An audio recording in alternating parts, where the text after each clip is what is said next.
Good morning ladies and gentleman. मैं brigadier doctor विजय सागर धीमान आज आपके सामने आया हूं। इस जो भारत पाक के अंदर जो इस वक्त युद्ध चल रहा है उसकी एक और इंटरेस्टिंग बात करने के लिए आया हूं।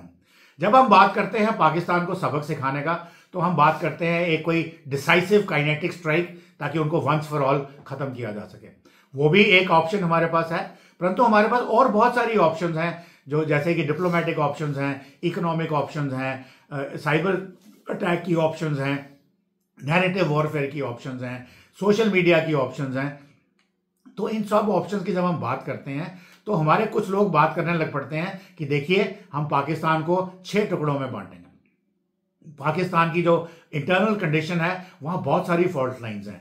खैबर पख्तूनख्वा के लोग पाकिस्तान के पंजाब प्रोविंस जो पाकिस्तान की जो सत्ता है वो पंजाबियों के हाथ में है, उनके अगेंस्ट हैं। उसके बाद बलोचिस्तान के लोग ऑलरेडी युद्ध कर रहे हैं। बताया जा रहा है कि कल बलोचियों ने पाकिस्तान के जितने भी ऑफिसर्स थे, गवर्नमेंट ऑफिसर्स, सबसे पाकिस्तान का झंडा उठा के बलोचिस्तान का झंडा लगा दिया है। अब वो उसको सस्टेन कर सकते हैं या नहीं वो हमें पता नहीं। वैसे ही सिंध के लोग जो हैं वो भी पाकिस्तान पंजाबियों को हेट करते हैं because of sharing of waters की वजह से, क्योंकि सिंध जो है ऑलरेडी डेजर्ट में तब्दील हो गया हुआ है। तो इस तरह की फॉल्ट लाइंस वहां पे बहुत हैं। परंतु मैं आपको ये बता दूं, पाकिस्तान जो बनाया ही गया था वो बनाया गया था अमेरिकन और ब्रिटिश इंटरेस्ट के लिए, अगेंस्ट रशियन इंटरेस्ट के लिए, और अब वहां पे चाइनीज इंटरेस्ट भी जुड़ गए हैं सीपैक की वजह से। तो इस स्थिति में ये बड़ा क्लियर है कि अगर पाकिस्तान में उसकी फॉल्ट लाइंस को हम और गहरा भी करें तो भी ये जो 3 बड़ी पावर हैं, बड़ी ताकतें हैं, ये पाकिस्तान को डिसइंटीग्रेट नहीं होने देंगी। तो वो पूरी कोशिश करेंगी, वो उसको डिसइंटीग्रेट नहीं होने देंगी। तो इस स्थिति में एक चीज और भी आ जाती है, जो पाकिस्तान न्यूक्लियर पावर भी बन चुका है। तो न्यूक्लियर पावर अगर वो बन चुका है तो न्यूक्लियर वेपन्स कौन सी स्टेट के पास जाएंगे। परंतु हमारे पास इसका भी एक उदाहरण है। रशिया इंटीग्रेट हुआ, वर्ल्ड का सबसे बड़ा न्यूक्लियर पावर था, तो they manage things in a certain way, but वो पाकिस्तान में वो एप्लीकेबल नहीं है। तो अब इस स्थिति में हम पाकिस्तान को सबक कैसे सिखाएं। तो सबक सिखाने के लिए मैंने जो पहले भी बोला हमारे पास बहुत सारी ऑप्शन हैं। सबसे बड़ी ऑप्शन मेरे ख्याल में यह है कि हमें पाकिस्तान को इकोनॉमिकली हमें उसको आइसोलेट करना है वर्ल्ड स्टेज के ऊपर। उसके लिए हमने अपना व्यापार पूरा बंद कर दिया है। अब वो पाकिस्तान को हिंदुस्तान के जो गुड्स हैं वो मिलते हैं through via route of Dubai और बहुत ज्यादा महंगे हो जाते हैं। So inflation further goes up. Already inflation जो है 42% है। आटा बिक रहा है 300 रुपए किलो, पेट्रोल मिल रहा है 800 रुपए लीटर और बिजली का यूनिट मिल रहा है 22 रुपए का। तो इस तरीके से अगर हम इकोनॉमिक ब्लॉकेड करेंगे कराची ग्वादर की तरफ से विद इंडियन नेवी जो ऑलरेडी उन्होंने कर दिया हुआ है, हमारी न्यूक्लियर सबमरीन्स ऑलरेडी डिप्लॉयड है, एयरक्राफ्ट कैरियर डिप्लॉयड है, हवाई जहाज वहां गश्त लगा रहे हैं। अब यहां पे हम कमर्शियल शिपिंग जो पाकिस्तान में जा रही है उसको हम रोक तो नहीं सकते, परंतु वहां पे चूंकि लाइव फायरिंग हो रही है तो इंश्योरेंस कंपनीज हैं जिन्होंने कमर्शियल शिप को इंश्योर किया है या उनके कमर्शियल गुड्स को इंश्योर किया है वो अपनी कॉस्ट बढ़ा देंगे, और कॉस्ट बढ़ने से पाकिस्तान की इन्फ्लेशन और बढ़ेगी, जनता और तंग आएगी। और मैंने आपको बताया कि इमरान खान साहब को जब जेल में डाला तो जो पूरी की पूरी जनता जो कैंपेन था जो लीड किया था फजलुर रहमान ने, जो उनके पीटीआई के एक कोएलिशन पार्टनर हैं, उन्होंने काफी पाकिस्तान की एस्टैब्लिशमेंट को सॉर्ट आउट कर दिया। यहां तक कि पाकिस्तान के कोर कमांडर के घर के हमला किया, पाकिस्तान के GHQ के एक विंग पे हमला किया, उनके मिलिट्री हॉस्पिटल पे हमला किया। ये चीज कभी सोची नहीं थी कि पाकिस्तान की आर्मी के अगेंस्ट हमला करना तो बहुत दूर की बात थी, उनकी पाकिस्तान की आर्मी के अगेंस्ट एक स्टेटमेंट देना एक बहुत बड़ी बात थी, मगर उन्होंने करके दिखाया।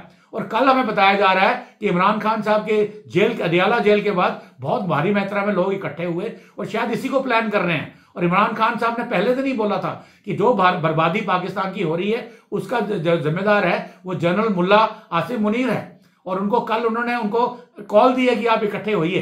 तो हम चाहते हैं कि इकोनॉमिक ब्लॉकेड करें और उसके बाद जो पाकिस्तान भीख का कटोरा लेके जा रहा है IMF के पास, जा रहा है वर्ल्ड बैंक के पास। आज वर्ल्ड बैंक की मीटिंग है दिल्ली में और वहां पे उनके जो प्रेसिडेंट है मिस्टर अजय बंगा, वो ऑलरेडी वो उनकी मीटिंग ले रहे हैं और वहां हमारे भी एग्जीक्यूटिव डायरेक्टर होंगे। वहां पे हमारी अभी जरूरत है हम उनको विजुअल दिखाएं भावलपुर के 7 तारीख के, जहां पे हमने 100 से ज्यादा टेररिस्ट को मारा और उनमें जो एक US प्रोस्क्राइब्ड टेररिस्ट था जो मुल्ला उमर का भाई था, जो IC 814 के हाईजैक का मास्टरमाइंड था, उसकी नमाज जनाजा और बाकी टेररिस्ट की नमाज जनाजा लीड कर रहा है एक again UN proscribed terrorist, US proscribe terrorist lead कर रहा है और पाकिस्तानी आर्मी उस इवेंट को कंडक्ट कर रही है। और वो इसका मतलब ये है कि पाकिस्तानी आर्मी जो है वो इस ट्रेनिंग फैसिलिटी को फंड करती है, उनको सपोर्ट करती है, उनको पेट्रेनेज देती है। और वहां पे हमने मुल्ला अजहर महमूद के हमने पिक्चर्स देखी पाकिस्तानी जनरल के साथ एक जीप के ऊपर, जहां वो पाकिस्तानी जिहादियों की जो मिलिट्री परेड है उसको वो रिव्यू कर रहा है।